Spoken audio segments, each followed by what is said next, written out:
Salam dostlar. Bu videoda torpaqlama haqqında danışmaq istəyirəm. Torpaqlama nədir və nə üçün lazımdır? Biz fikir versək, evə daxil olan nol və fazadan başqa üçüncü bir xəttə olur. Bu bütün evlərdə olmur, amma əslində bütün evlərdə olmalıdır. Çox vacib bir nüansdır.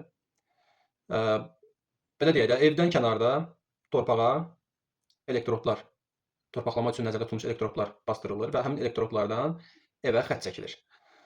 Standart olaraq həmin xəttin rəngi belə sarı, yaşıl qəbul olunub. Amma rəng fərq etmir, başqa rəngdə də olar. O birbaşa gəlir evə, evdən paylanır bütün rozetkalara. Və rozetkalarda da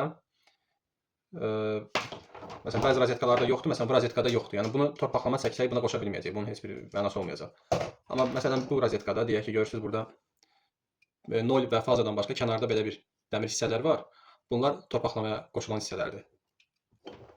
Eyni zamanda vilkalarda görürsüz nol faza və bu arada olan bu dəmir xətt torpaqlama üçündür. Yəni bunu bura taxanda həmin o dəmir xətt birləşir bu kənardakı torpaqlamaya.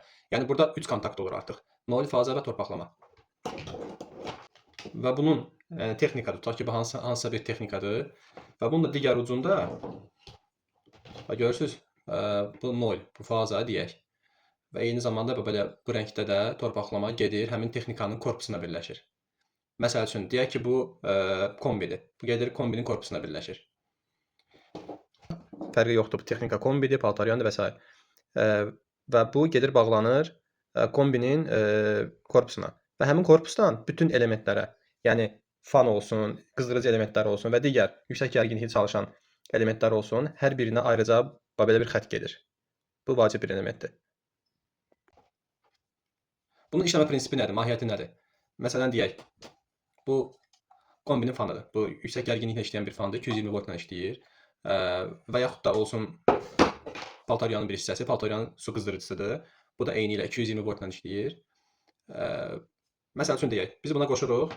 Tutaq ki, buna gəldi bir dənə nol, bir də gəldi faza. Bu işləyəcək bu formada. Amma müəyyən müddətdən sonra bu artıq sıradan çıxmaq ərəfəsinə gələcək və içəridə, məsələn, buralarında partlama əmələ gəlir və yaxud da faza korpusa dəyən hissələr olur. Faza korpusa dəydikdən sonra bu, təbii ki, bu suyun içində işlədiyi üçün su da elektrik keçiriciliyi var. Su vasitəsilə bütün texnikanın korpusuna gərginlik yayılır. Bu isə həmin texnikanın istər idarəetmə bloku olsun, istər digər motoru olsun, digər hissələr olsun, onları sıradan çıxartmaq təhlükəsi yaradır. Bundan əlavə isə, ən əsas isə insan həyatı üçün təhlükə yaradır. Yəni insan onun korpusuna toxunanda artıq onu bu faza vura bilər, tok vura bilər. Amma bunun burasına deyək ki, torpaqlama bağlanılıbsa, torpaqlaması varsa, burada yaranan həmin o gərginlik bu xətt vasitəsilə gedir çöldəki həmin xəttlə torpağa və həmin anda həm paltaryanın sıradan çıxma ehtimalı azalır, eyni zamanda insan üçün təhlükə yaratma ehtimalı da azalır. Eyni zamanda əgər evdə avtomatlar və uzo qurğusu avtomatın yanında düzgün quraşdırılıbsa, belə bir təhlükəli vəziyyət yarananda, yəni qəza vəziyyəti yarananda onlar da çox rahatlıqla işığı bağlayırlar, kəsirlər. Bu həm insan həyatı üçün, həm də ki, texnikanın ömrü üçün vacib bir elementdir. Yəni bu göstərdiyim bu prinsip tək bu əlimdə tutduğum texnikaya aid deyil, bu bütün texnikalara aiddir. Evdə nə qədər ki, istər kondisioner olsun, istər paltaryan maşını olsun, kombi olsun, onların içərisində nə qədər ki, yüksək gərginliklə işləyən hissələr var, elementlər var, onları qorumaq üçün vacibdir. Məsələn, bunun üzərində göstərirəm, kombinin fanıdır.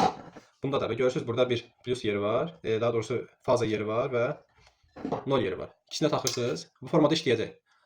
Amma burada əlavə bir yer var, o da torpaqlama üçün nəzərdə tutulmuş yerdir. Bu da eyni ilə. Bunda nəsə zamkanya olsun, nəsə bir problem yaransa, həm kombi sıradan çıxa bilər, həm də ki, insan üçün təhlükə yarada bilər. Amma bu burada olanda, torpaqlama yerində olanda bu ehtimal kifayət qədər azalır.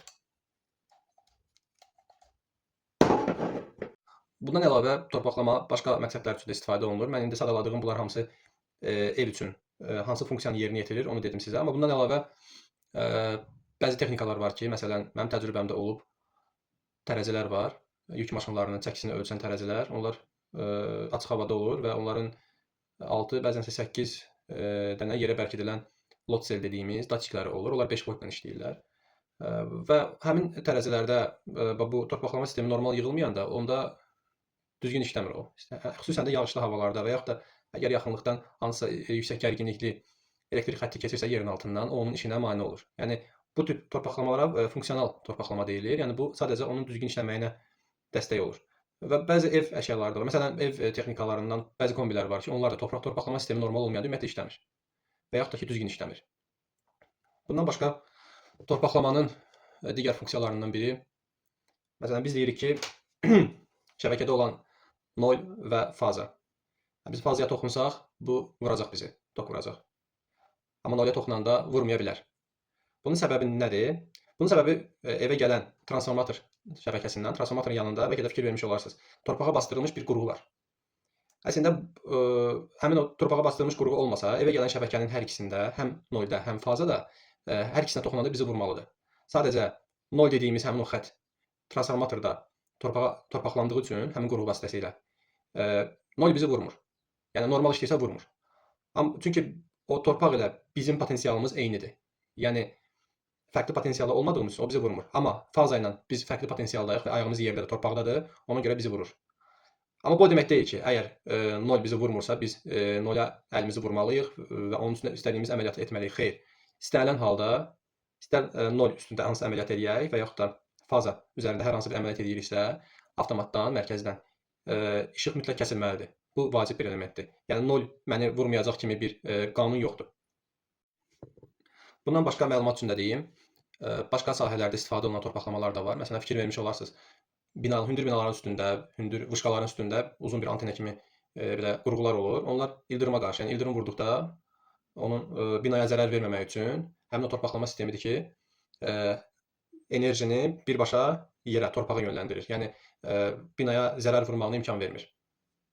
Bütün inkişaf etmiş ölkələrdə torpaqlama sistemi tikinti standartlarına daxildir. Yəni, bu vacib bir elementdir. Bilmirəm, bizdə standartlara daxildir yoxsa yox. Amma təcrübəmdən onu görmüşəm ki, əksər evlərdə bu yoxdur. Əgər standartlara daxildirsə belə, buna əməl olunmur. Amma əgər kimsə bundan sonra evində elektrik işini sıfırdan görəcəksə, mütləq bunu nəzərə alsın. Bir nüansı da qeyd edim ki, məsələn, texnikaların bəzilərində, hətta texnikan saz vəziyyətdə olsa belə, o işlədiyi zaman onun korpusunda müəyyən bir voltaj əmələ gəlir. Məsələn, bu hazırki paltar yanında baxırıq. Tesirlə yoxlayıb. Burada təxminən 60-61 volt həcmində gərginlik var. Düzdür, bu gərginlik insan həyatı üçün o qədər təhlükəli deyil. Amma əgər içəridə hər hansı bir qəza hadisəsi baş verirsə, yəni faza korpusa toxundusa, bu 60 yox, daha yüksək gərginlik əmələ gətirir və bu isə insan həyatı üçün təhlükəli olur. Amma torpaqlama olduqda bunun qarşısı alına bilir.